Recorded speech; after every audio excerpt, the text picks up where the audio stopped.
আসসালামু আলাইকুম।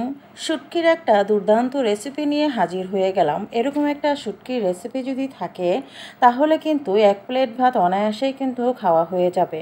শুটকি তো আমরা অনেকভাবে খেয়ে থাকি, তাই না? এভাবে একবার খেয়ে দেখবেন। আমি আশা করছি আজকের রেসিপিটা আপনাদের সবার কাছে ভালো লাগবে। তো চলুন দেখে নেওয়া যাক কীভাবে রান্নাটা করি।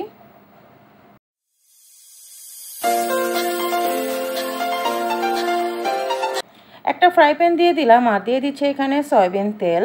আর তেলটা যখন গরম হয়ে যাবে সেই মুহূর্তে আমি দিয়ে দিচ্ছি পেঁয়াজ কুচি। পেঁয়াজটাকে একটু হালকা একটু ভেজে নিব।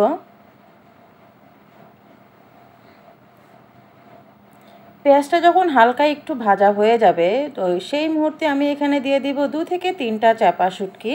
খুব বেশি শুটকির কিন্তু দরকার হয় না। এখানে কিন্তু আপনারা বাঁশপাতা শুটকি কিংবা হিদল শুটকি যে কোনোটাই নিতে পারেন।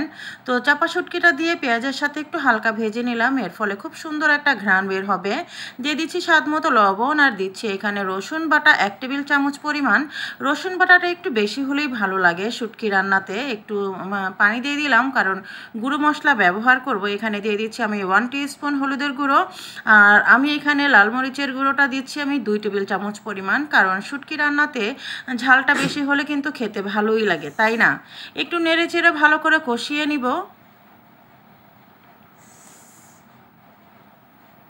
শুটকি আর মশলাগুলো যখন ভালো করে কষানো হয়ে যাবে ওই মুহূর্তে আমি এখানে দিয়ে দিব একটা আলু আর একটা বেগুন। এরকম চিকন চিকন করে আমি কেটে নিয়েছি। এটা আগে ভালো করে একটু কষিয়ে নিব।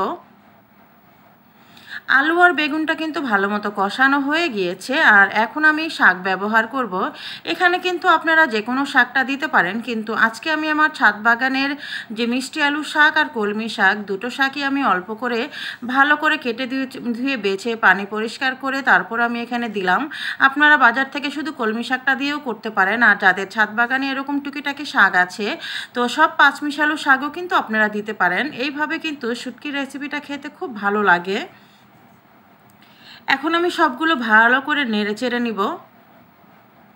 আর এইখানে কিন্তু আজকে কোনো মাছই আমি ব্যবহার করব না, কোনো কিছুরই দরকার নেই। চিংড়ি মাছ বা যে কোনো মাছ বা ছোট মাছ কিছুই দিব না। এইভাবেই কিন্তু এক প্লেট ভাত কিন্তু অনায়াসে খাওয়া হয়ে যাবে। এখন আমি অল্প একটু ঝোলের পানি দিলাম শুধুমাত্র ওই আলু আর বেগুন আর শাকটা একটু সেদ্ধ হওয়ার জন্য, কারণ আজকের রেসিপিটাই কিন্তু বেশি ঝোল ঝোল হবে না, একবারে মাখা মাখা অবস্থায় হবে। আবারও নেড়েচেড়ে উল্টে পাল্টে দিলাম। এই রান্নাটা হতে কিন্তু বেশিক্ষণ সময় লাগে না, খুবই ঝটপটভাবে এত মজাদার একটা রেসিপি হয়ে যায়। আর যারা শুটকি লাভার আছেন তাদের তো এই রেসিপিটা দেখেই কিন্তু জিভে পানি চলে আসবে। আমার কাছে তো ভীষণ ভালো লাগে। একবার হলেও আপনারা এটা ট্রাই করে দেখবেন। শুটকির বিভিন্ন ধরনের রেসিপির মধ্যে কিন্তু এই রেসিপিটা অনেক মজাদার। আর এরকম পানিটা শুকিয়ে আসলে একবারে গামাখা অবস্থা হয়ে গেলে কিন্তু আমি নামিয়ে নিব। তো কেমন লাগলো আজকের রেসিপিটা অবশ্যই কমেন্টসের মাধ্যমে জানাবেন।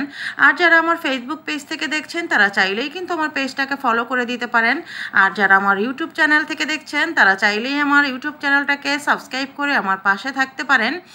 আমার শুটকি রান্নাটা কিন্তু হয়ে গিয়েছে। একবারেই কিন্তু আমি ঝোলটাকে শুকিয়ে নিব, তাহলেই কিন্তু খেতে ভালো লাগে। একবারে ঝোল কিন্তু ভালো লাগে না খেতে।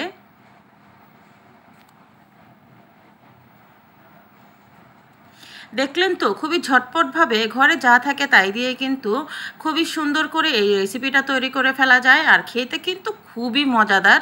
সবাই ভালো থাকবেন। আল্লাহ হাফেজ।